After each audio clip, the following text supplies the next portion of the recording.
नाशिकमध्ये वेगवेगळ्या गुन्ह्यातील 2 आरोपींसोबत चक्क पोलिसांचीच पार्टी। पोलीस आयुक्तांच्या विशेष पथकाकडून हॉटेलवर छापा।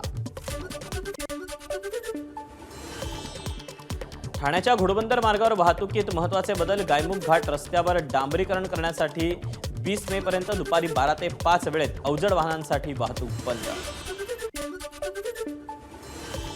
आता वाहतूक नियमांचं उल्लंघन केल्यास पीएमपीएमएल बस चालकावर निलंबनाची कारवाई होणार। 2000चा दंड आकारण्यात येणार।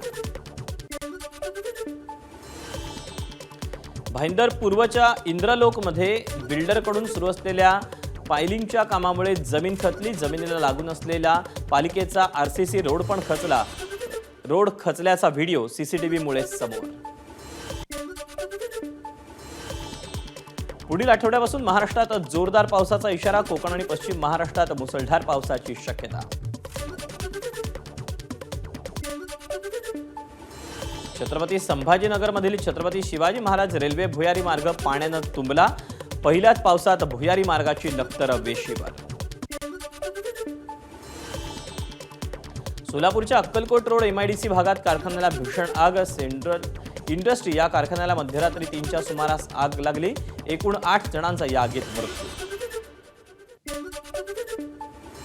सोलापूरच्या सेंट्रल इंडस्ट्रीमध्ये काही वेळापूर्वी आटोक्यात आलेली आग पुन्हा एकदा भडकली। अग्निशमन दलातर्फे कुलिंगचं काम सुरू असताना आगीनं पुन्हा रौद्र रूप धारण केलं।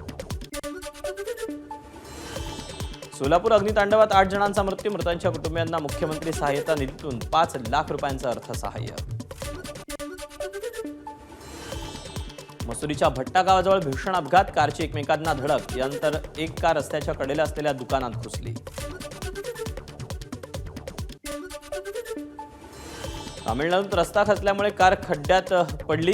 तारामणी रोडवरची घटना। कारमधील सर्व प्रवासी सुरक्षित। न्यूयॉर्कच्या ऐतिहासिक ब्रुकलिन पुलाला एक मोठं जहाज धडकलं। इंजिन फेल झाल्यानं भीषण अपघात। अपघातात 2 जणांचा मृत्यू।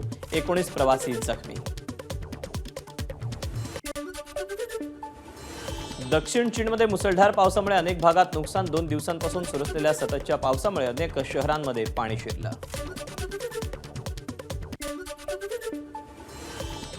अर्जेंटिनात मुसळधार पावसामुळे अनेक भागात पाणी शिरलं। अर्जेंटिनाच्या राजधानीतील उत्तरेकडील भाग रिकामे करण्याचे आदेश।